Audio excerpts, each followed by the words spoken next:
दोस्तों, अगर आपके पास 1 लाख रुपए है इन्वेस्टमेंट करने के लिए, तो आप कहाँ पे इन्वेस्टमेंट करेंगे? क्या आप लार्ज कैप स्टॉक में इन्वेस्टमेंट करेंगे या एक स्मॉल कैप स्टॉक में इन्वेस्टमेंट करेंगे? यहाँ पे इस छोटी सी वीडियो में हम 2 स्टॉक्स के एग्जांपल्स के साथ डिटेल में डिस्कस करेंगे। तो वीडियो को यहाँ पे पूरा देखिए और स्टॉक मार्केट इन्वेस्टमेंट के बारे में कुछ नया सीखिए। नमस्कार दोस्तों, मैं उमेश त्रिपाठी आपका स्वागत करता हूँ स्टॉक फॉर रिटेल पर, स्टॉक मार्केट से जुड़ी एक नई जानकारी के साथ। इस वीडियो में हम बिरला सॉफ्ट एंड टीसीएस दोनों कंपनियों का एग्जांपल लेंगे। अब ये दोनों कंपनियां सिंस एक ही सेक्टर से बिलोंग करती हैं, तो हमारे लिए कंपेरेटिवली कंपैरिजन करना थोड़ा सा आसान हो जाएगा। बट यहाँ पे मोटिव ये नहीं है कि इन दोनों में से कौन सा शेयर बाय करना है। हम ये समझेंगे कि large cap and small cap में ग्रोथ का डिफरेंस कहाँ से आता है। Birla soft comparatively smaller company है, स्मॉल इन साइज है, एंड जो हमारा TCS है वो एक लार्ज कैप कंपनी है। ठीक है, तो TCS का जो बिजनेस है वो एक लार्जर स्केल पे है। अब दोनों का बिजनेस क्या है, कैसी कंपनियां काम करती हैं, फंडामेंटल्स क्या है, sales and profitability growth track record क्या रहा है, इसको थोड़ा सा हम एनालाइज करेंगे तो हमें चीजें समझ में आएंगी। अब यहाँ पे आप देखिए, तो जो TCS है राइट, इनका मोर ओवर जो बिजनेस आता है वो अमेरिका से आता है, यूरोप से आता है, एशिया पैसिफिक से आता है। ठीक है, इसके साथ ही साथ अगर हम ध्यान दें तो मोस्टली ये BFSI सेक्टर के लिए काम करते हैं। कंज्यूमर बिजनेस हो गया, life sciences and health care हो गया, manufacturing, technology and services, communication and media, energy resources and utilities, इन सब सेक्टर्स के लिए अपनी सर्विसेज प्रोवाइड करते हैं। तो मोस्टली यहाँ पे जो बिजनेस रेवेन्यू जनरेट होता है वो BFSI सेगमेंट से होता है, करीब करीब 32% के आसपास रेवेन्यू जनरेट होता है। इसके साथ ही साथ अगर हम TCS के यहाँ पे फंडामेंटल्स को समझें तो आप देख सकते हैं रिटर्न ऑन इक्विटी 52% के आसपास है, रिटर्न ऑन कैपिटल एम्प्लॉयड 63% के आसपास है, डिविडेंड यील्ड 2.79% है, कंपनी प्रॉफिटेबल है, डेट टू इक्विटी मात्र 0.11 है, पेट्रोस्की स्कोर यहाँ पे 4 का है, सेल्स ग्रोथ पिछले 7 सालों का करीब करीब 9% के आसपास रहा है, प्राइस टू अर्निंग रेशियो मात्र 15 का है, एंड PG रेशियो यहाँ पे 2 के आसपास देखने को मिल रहा है। इसके साथ ही साथ sales and profitability track record अगर आप देखिए तो जून 2023 में करीब 59,000 करोड़ का यहाँ पे सेल्स है, 11,000 करोड़ रुपए के आसपास नेट प्रॉफिट है। 2024 में करीब 64,000 करोड़ रुपए के आसपास सेल्स है, 12,000 करोड़ रुपए के आसपास नेट प्रॉफिट है। 2025 में यहाँ पे 63,000 करोड़ रुपए के आसपास सेल्स है, 12,000 करोड़ रुपए के आसपास नेट प्रॉफिट है। इसके साथ ही साथ अगर हम ध्यान दें लेटेस्ट डाटा के हिसाब से तो यहाँ पे आप देख सकते हैं करीब करीब 72,000 करोड़ रुपए के आसपास यहाँ पे नेट प्रॉफिट है, 13,000 करोड़ रुपए के आसपास नेट सेल्स देखने को मिल रही है। ठीक है, ये तो हो गई यहाँ पे क्वार्टरली सेल्स। अगर हम एनुअल सेल्स देखें तो 2026 में आप देखिए 2,67,000 करोड़ के आसपास का सेल्स था, एंड करीब करीब 50,000 करोड़ रुपए के आसपास यहाँ पे नेट प्रॉफिट देखने को मिल रहा था इस पर्टिकुलर कंपनी का। अब आप ध्यान दे रहे होंगे तो जो सेल्स एंड प्रॉफिटेबिलिटी है राइट, इनकी ईयर ऑन ईयर ग्रो तो कर रही है, लेकिन सेल्स एंड प्रॉफिटेबिलिटी के आंकड़े 1000 करोड़ में हैं, यानी कि 2,67,000 करोड़ रुपए के आसपास का सेल्स है, एंड करीब करीब 49,000 करोड़ रुपए के आसपास यहाँ पे प्रॉफिट देखने को मिल रहा है। ठीक है, इसके साथ ही साथ अगर हम शेयर होल्डिंग पैटर्न पे ध्यान दें तो 2023 में करीब 72% के आसपास प्रमोटर्स थे, 5% पब्लिक थी, और यहाँ पे करीब करीब 23% के आसपास में FIs एंड DIs देखने को मिल रहे थे। ठीक है, इसके साथ ही साथ लेटेस्ट डाटा के हिसाब से अगर आप ध्यान दीजिए तो करीब 72% के आसपास यहाँ पे प्रमोटर्स हैं, 5.5% पब्लिक है, और यहाँ पे अभी भी करीब 22-23% के आसपास FIs एंड DIs देखने को मिल रहे हैं, इतनी गिरावट के बाद भी। इसके साथ ही साथ अगर हम बिरला सॉफ्ट की बात करें तो बिरला सॉफ्ट मोस्टली यहाँ पे डाटा एनालिटिक्स हो गया या इंटेलिजेंट ऑटोमेशन हो गया, क्लाउड हो गया, बिग डाटा एनालिसिस हो गया, जनरेटिव AI हो गई, इन सब पे ये काम करती है।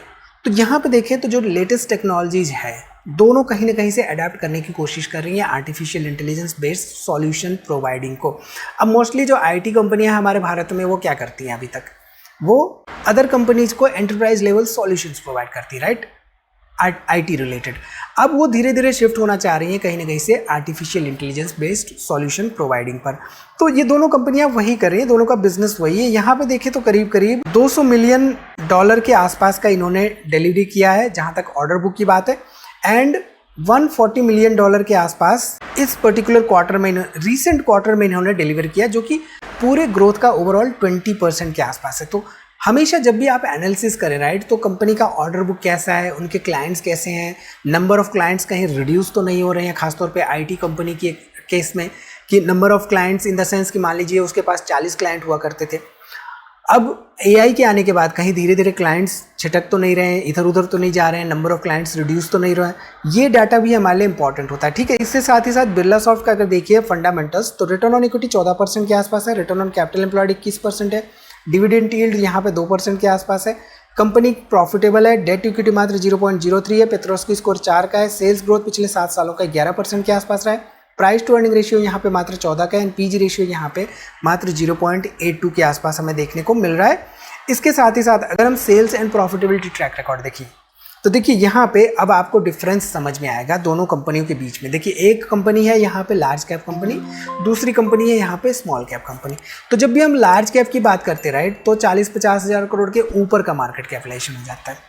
अब यहाँ पे जब हम स्मॉल कैप की कंपनी की बात करते हैं, तो स्मॉल कैप कंपनी क्या होता है, 5,000 करोड़ से कम की मार्केट कैपिटलाइजेशन कह सकते हैं हम। ऐसी कंपनियों में जो सेल्स रहेगी राइट, वो भी मोस्ट ऑफ द केसेस में कम देखने को मिलती है। कम इन द सेंस ऐसा नहीं कि वो बहुत ही कम होगी, but compare to the large cap company जो सेल्स का डाटा रहता है वो थोड़ा सा कम रहता है। तो यहाँ पे अगर आप ध्यान देंगे तो 2015 में 3,000 करोड़ का यहाँ पे सेल्स था, 237 करोड़ का नेट प्रॉफिट था। 2023 में ये 3,000 करोड़ बढ़ के 4,800 करोड़ का सेल्स हो गया, एंड ये बढ़ के यहाँ पे 332 करोड़ रुपए के आसपास नेट प्रॉफिट हो गया। इसके साथ ही साथ लेटेस्ट डाटा के हिसाब से यहाँ पे आप देख सकते हैं करीब 5,300 करोड़ का नेट सेल्स हुआ, एंड 518 करोड़ रुपए के आसपास नेट प्रॉफिट देखने को मिला। So all in all company में सेल्स एंड प्रॉफिटेबिलिटी का ट्रैक रिकॉर्ड बढ़ता हुआ हमें देखने को मिला। ठीक है, इसके साथ ही साथ अगर हम बिरला सॉफ्ट की बात करें, तो यहाँ पे बिरला सॉफ्ट में जो शेयर होल्डिंग पैटर्न है, 40% के आसपास प्रोमोटर्स थे 2023 में, यहाँ पे 19% पब्लिक थी, और यहाँ पे करीब 40% के आसपास FIs एंड DIs देखने को मिल रहे थे। लेटेस्ट डाटा के हिसाब से बिरला सॉफ्ट में देखिए तो यहाँ पे आप देख सकते हैं करीब 40% के आसपास प्रोमोटर्स हैं, 24% पब्लिक है, और यहाँ पे अभी भी करीब 42-43% के आसपास FIs एंड DIs देखने को मिल रहे हैं। तो सिंपल सी बात है, अगर सबको लगता है कि AI की वजह से IT कंपनियां बंद हो जाएंगी, तो फिर यहाँ पे FIs एंड DIs अपना स्टेक क्यों बढ़ा रहे हैं, ये सोचने वाली बात हो जाती है। ठीक, तो यहाँ पे दो इंपॉर्टेंट बातों पे हम ध्यान देंगे। एक तो हम मार्केट कैपिटलाइजेशन देखेंगे दोनों का। मार्केट कैपिटलाइजेशन यहाँ पे TCS का देखिए 8,43,000 करोड़ का है राइट। अब 8,43,000 करोड़ की कंपनी और दूसरी कंपनी यहाँ पे बिरला सॉफ्ट मात्र 8,700 करोड़ के आसपास है। तो सिंपल सी बात है, दोनों कंपनियां मान लीजिए, एक है 8,000 करोड़ पे, एक है 8 लाख करोड़ पे। अब इसका प्राइस मान लीजिए यहाँ पे 50 का है, इसका प्राइस यहाँ पे मान लीजिए 1,000 का है, जस्ट फॉर एग्जांपल राइट। अब इस 8 लाख कंपनी को 16 लाख करोड़ की कंपनी बनने के लिए बहुत ज़्यादा मशक्क़त करनी पड़ेगी। इसकी सेल्स कहीं ना कहीं से डबल होना पड़ेगा, प्रॉफिटेबिलिटी ग्रोथ डबल होनी पड़ेगी, उसके बाद जाके शेयर प्राइस जो है कहीं से 2,000 रुपये के आसपास पहुंचेगा। ठीक है, अब यहाँ पे ये जो पर्टिकुलर कंपनी है 8,000 करोड़ की कंपनी, अब ये जो 50 रुपये का प्राइस है, इसको डबल होने के लिए यहाँ पे यानी कि 100 रुपये आने के लिए ये कंपनी को करीब 16,000 करोड़ की मार्केट कैपिटलाइजेशन पे पहुँचना पड़ेगा, जो कि एक कंपेरेटिवली स्मॉल कंपनी जो कि ग्रो कर रही हो उसके लिए कंपेरेटिवली आसान होता है compare to the bulkier company जैसे कि TCS की यहाँ पे हम बात कर रहे हैं। ठीक है, सो यहाँ पे क्लियरली हमें क्या समझ में आ रहा है कि स्मॉल कैप कंपनी के पास ग्रोथ का स्कोप ज़्यादा होता है, लेकिन सबसे इंपॉर्टेंट बात, रिस्क भी उतना ही ज़्यादा एसोसिएटेड होता है स्मॉल कैप कंपनी के साथ, क्योंकि वहाँ पे अनसर्टेनिटी बहुत ज़्यादा होती है। जो लार्ज कैप कंपनी होती है मोस्टली वो प्रूवन ट्रैक रिकॉर्ड होता है उनका, और प्रूवन ट्रैक रिकॉर्ड होने के साथ ही साथ वो क्या होता है कि अगर थोड़ी बहुत हिंड्रेंस भी आती है ग्रोथ में तो वो अपने आप को रिकवर कर लेती है। बट स्मॉल कैप कंपनियां कभी कभी क्या होता है कि अगर 1-2-3 क्वार्टर खराब चला गया तो हो सकता है कि वो पूरी की पूरी बैठ जाएं। ठीक है, सो स्मॉल कैप का मतलब पोटेंशियली हायर ग्रोथ रनवे होता है उनके पास, बट वहाँ पे हायर अनसर्टेनिटी भी रहती है। लार्ज कैप में क्या होता है, ये रिलेटिवली मेच्योर्ड बिजनेस की कैटेगरी में आते हैं एंड एक स्टीडी ग्रोथ होती है इनमें। ठीक है, सो अगर आप small cap and large cap के बीच में चूज कर रहे हैं तो हमेशा ध्यान रखिए स्मॉल कैप में ग्रोथ रनवे, एग्जीक्यूशन और बैलेंस शीट आपके लिए बहुत कारगर साबित होता है।